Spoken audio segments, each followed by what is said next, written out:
அல்லாஹ் அக்பர். இது நான் வந்து ஒரு கடவுள் மறுப்பாளன். 91 சாமி கும்பிட்டுருந்தா, அப்புறம் 26 வருஷமாக நான் கடவுளே கும்பிடல, சாமியை கும்பிடல.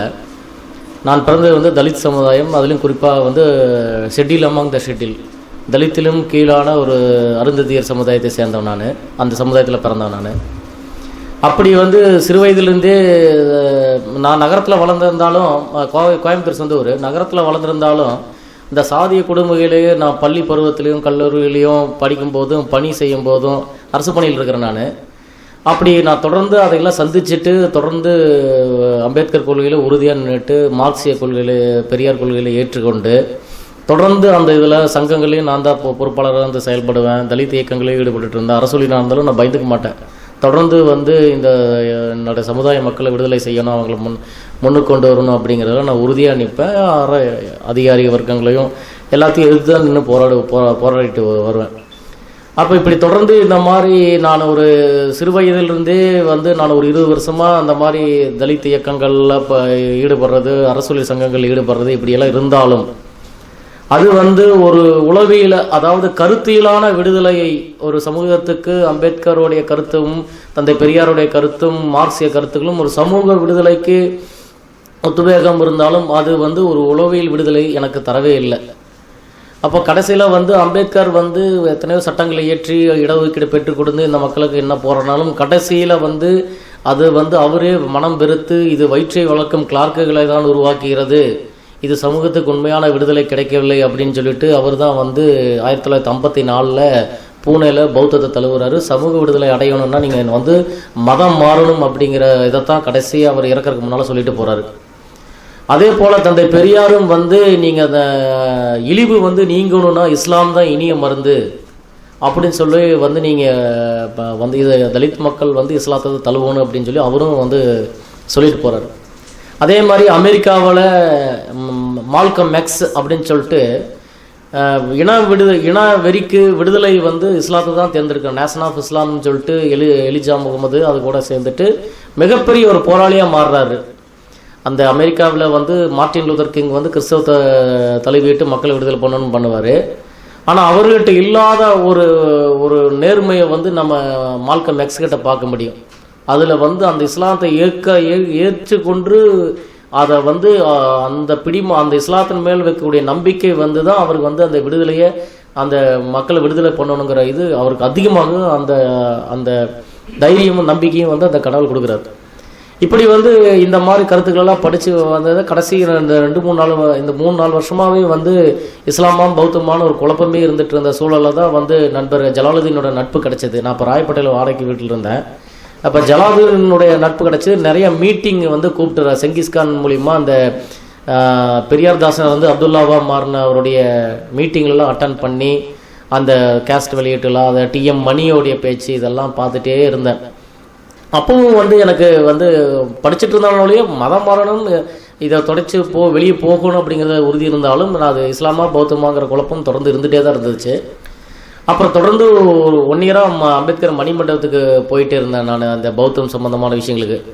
ஆனால் மனசு வந்து அங்கேயும் ஒரு சாதிய சாடல் இருக்கிறதா தான் என் மனசுக்கு பட்டுச்சு. அப்புறம் தான் இஸ்லாத்தை தான் தேர்ந்தெடுக்கணும்னு புத்தகத்தை அப்புறம் சல் அவர்களுடைய வரலாறு தான் படிக்கவே பாதி என் மனசு வந்து இஸ்லாத்தை இறைவன் எனக்கு நல்லா நாடிட்டான். அப்போ நான் வந்து நண்பர் ஜலாலுதீன் தான் முதல் முறையாக ஃபோன் பண்ணியும் சொன்னேன், நான் இஸ்லாத்தை நான் ஏற்றுக்கிட்டேன்னா அவர் ரொம்ப மகிழ்ச்சி இது பண்ணார்.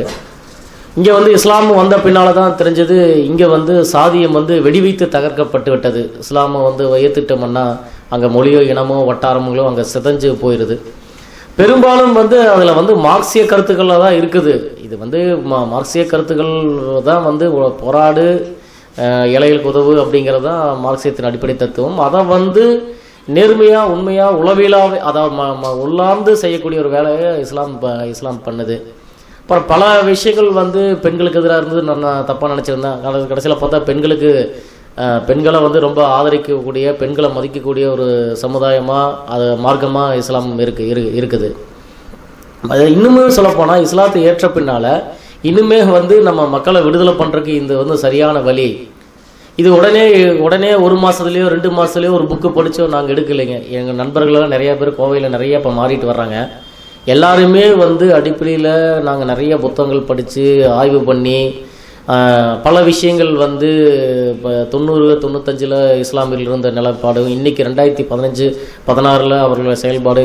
அவர் ஒரு பிரச்சனைனா இப்போ சென்னையிலே வந்து ஃப்ளட் அஃபெக்டட் டைமில் அவங்களுடைய அர்ப்பணிப்பு, எது இதுக்கெடுத்தாலும் அவங்களுடைய ஒரு அந்த கேரக்டர், உதவக்கூடிய கேரக்டர், குடும்பமாக கூடி வாழ்றக்கூடிய மெத்தடு, ஒரு தொழிலில் ஒரு நேர்மை, இது எல்லாமே தான் எங்களை கவர்ந்துட்டே வந்துட்டு இருந்துச்சு. ஆனால் அது இயக்கவாதிகள்கிட்ட அந்த மாதிரி ஒரு நேர்மையை வந்து பார்க்க முடியல, பிழைப்புவாதிகளாகவே இருந்துட்டு இருந்தாங்க. அப்போது இயல்பாகவே வந்து நீங்கள் வந்து ஒரு நேர்மையான ஒரு மனுஷனாக வாழணும்னு ஆசைப்படும் போது கண்டிப்பாக வந்து அதை இந்த ஒவ்வொரு இறைக்குள் ஏற்றுட்டு இஸ்லாத்துக்கு வரதான் சரியான தீர்வாக இருக்கும். வந்ததுக்கப்புறம் உண்மையிலே என்னமோ இழிவு நீங்கோன்னு நினச்சி தான் வந்தது. கடைசியில் பார்த்தா அது மிகப்பெரிய ஒரு சாந்தியும் அமைதியும் சமாதானத்தையும் தொழுக நமக்கு அந்த சமாதானம் சாந்தியும் கிடைக்கிது. தன்னம்பிக்கையும் தைரியமும் அதிகமாக வந்ததாக நான் இந்த ஒரு வாரத்தில் நான் ஃபீல் பண்ணுறேன். தொடர்ந்து கொஞ்சமாக படிச்சுக்கிட்டு கொஞ்சமாக தெரிஞ்சுட்டு உடனே நிறைய டவுட்டுகள் இருந்துச்சு. ரொம்ப நண்பர் சொன்னாங்க, நீங்கள் எக்ஸ்பிரஸ் வேகத்தில் போகாத, நீ இப்போ 1-2 தான் நீ அரைச்சிருக்கு, அதுக்குள்ளே 97-98 போகாத, மெல்லமாக 1-2-3 அப்படியே வா அப்படின்னு நண்பர் வெற்றின்னு அப்டேட் வெற்றின்னு அவர் பேர். இப்போ வந்து அவர் வந்து இஸ்லாத்துக்கு மாறிட்டு முகமது ஆரிஃப்னு வந்துட்டார். இப்போ சமூகத்தில் ஓரளவு படித்து வேலையில் அட்வொகேட்டு இந்த மாதிரி நாங்கள் எல்லாமே மாறிட்டு வர்றோம். வந்து நான் பிறந்த அந்த மக்களையும் மீட்டெடுக்கணும். ஏன்னா அவங்க ரொம்ப போதையில் இருக்கிறாங்க. இப்போ ஒரு சடங்கு சம்பிரதாயங்களாக அவங்க கூடிய செலவுகள் போன மாதம் கூட என்னோடய அப்பா இறந்துட்டார். அப்போ எனக்கு ஏகப்பட்ட செலவுகள் ஆச்சு. அப்போ இதெல்லாம் வந்து தேவையில்லாமல் செலவுகள் பண்ணுறது, அது ஒன்றுமே இல்லாதவனால தான் அவன் வந்து எவ்வளோ தூரம் அதில் பாதிக்கப்படுவான் அப்படிங்கிறதெல்லாம் உணரும்போது இந்த மக்களை எப்படியாவது மீட்டெடுத்து அவர்களை நல்வழிப்படுத்தி அவங்களுக்கு ஒரு தன்னம்பிக்கை கொடுக்கணும். அதைத்தான் வந்து நம்ம இந்த கொள்கையை ஏற்றுக்கிட்டு வரணும் அப்படிங்கிறத நாங்கள் ஒரு உறுதியாக நாங்கள் எடுத்துகிட்டு இருக்கிறேன். இறைவனுக்கு நன்றி கூறி முடிக்கிறேன்.